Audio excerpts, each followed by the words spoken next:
بسم الله والصلاة والسلام على سيدنا محمد رسول الله. النهاردة إن شاء الله مكملين في شابتر 4 من كتاب Good Code Bad Code. في الشابتر اللي فات بدأنا نتكلم عن الايرورز وأنواعهم وإزاي أقدر أتعامل مع كل نوع منهم والطرق المختلفة إن أنا هندل الايرورز. النهاردة إن شاء الله هنكمل بقية الشابتر. في الفيديو اللي فات ختمنا بجزء عن إزاي أتعامل مع الايرورز اللي أقدر أهندلها في الكود، ولكن في الجزء ده بقى الكاتب اتكلم عن فكرة إن في بعض الايرورز أنا ما أقدرش إن أنا أريكفر منها. مثلا وأنا بخزن في الداتابيز او حاجه السيرفر وقع او حصل مشكله في الميموري بتاعه الجهاز اللي انا بحفظ عليه البيانات، او حصل اي مشكله بشكل عام ماليش اكسس ان انا اعالجها. ففي الجزء ده الكاتب بيتكلم ان هو اسلم حل اعمله هنا ان انا افيل فاست وافيل لاودلي، ان انا اظهر الايرور في المكان اللي حصل فيه وفي الوقت اللي حصل فيه، ما اعملش اي ديلي او اظهره في مكان مختلف. بعد كده هنيجي لنوع تاني من الايرورز، وهو في المستخدم للكود بتاعنا هو اللي بيقدر يحدد هو بيريكفر من ايه ومش بيريكفر من ايه. وفي طريقتين اساسيين اتكلمنا عنهم الفيديو اللي فات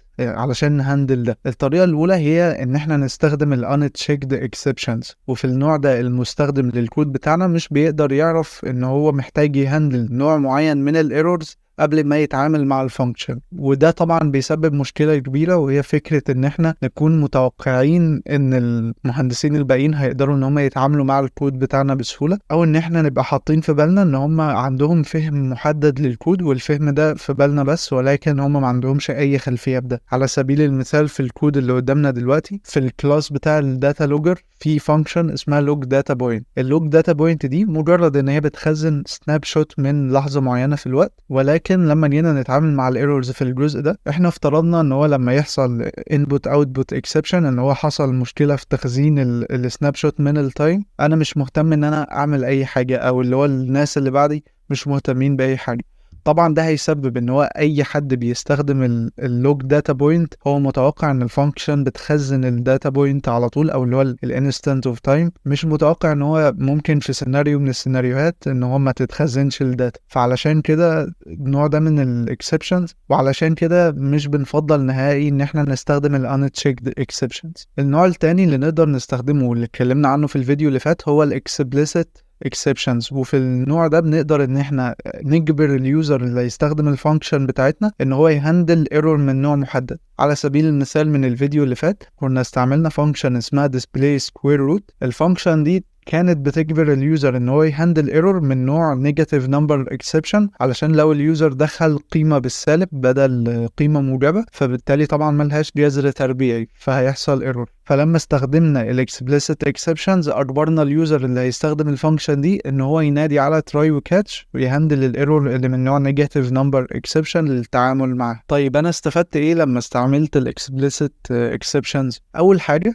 هي ان هو حسن لي الكود بشكل كبير. فكرة ان انا يبقى عندي كل الايرورز اللي انا محتاج اهندلها انا عارف هما ايه وعارف اهندلهم ازاي، فده بيسمح لي ان انا اعمل لاير كاملة في الكود، مثلا كلاس محدد اسمه ايرور هاندلر يبقى بيتعامل مع الايرورز دي، فهيسهل عليا الموضوع جدا وهيكون احسن في تنظيم الكود. الحاجة التانية ان هو هيجبر اليوزر اللي هيستخدم الكود بتاعي ان هو يهندل الايرورز دي، فبالتالي هبقى ضامن ان الكود بتاعي هيشتغل بشكل سليم، محدش مثلا هيستخدمه من غير ما يهندل الايرورز دي. فاقدر ان انا اضمن ان لما حد هيستخدم الميثود دي هيستخدمها بشكل صحيح والايرورز هتبقى اتهندلت بشكل كويس، والسيستم عندي ما يحصلش اي كراش او ان اليوزر يقابله اي مشكله. وعلشان كده اكيد الطريقه الريكومندد منهم هي الاكسبليسيت اكسبشنز، لان هي منظمه اكتر واضحه اكتر، بتجبر اللي هيستخدم الكود بتاعي او اللي هيشتغل عليه بعدي ان هو يتبع اسلوب معين في هندله الايرورز، فده بيجنبنا مشاكل كتير ممكن تحصل بسبب العشوائيه فيما بعد. وفي نهايه الشابتر ده الكاتب اتكلم ان انت ما تهملش الرسائل بتاعه الكومبايلر. على سبيل المثال في الكلاس بتاع اليوزر انفو هنلاقي ان هو في الجيت ديسبلاي نيم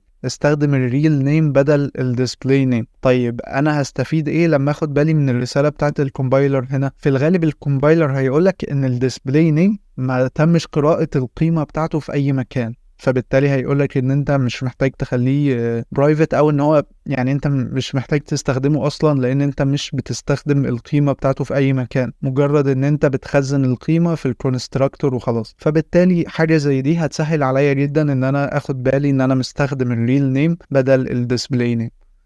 وبكده نكون خلصنا الشابتر الرابع من كتاب Good Code Bad Code. انتظروا الشابتر الخامس ان شاء الله الاسبوع الجاي. مع السلامة.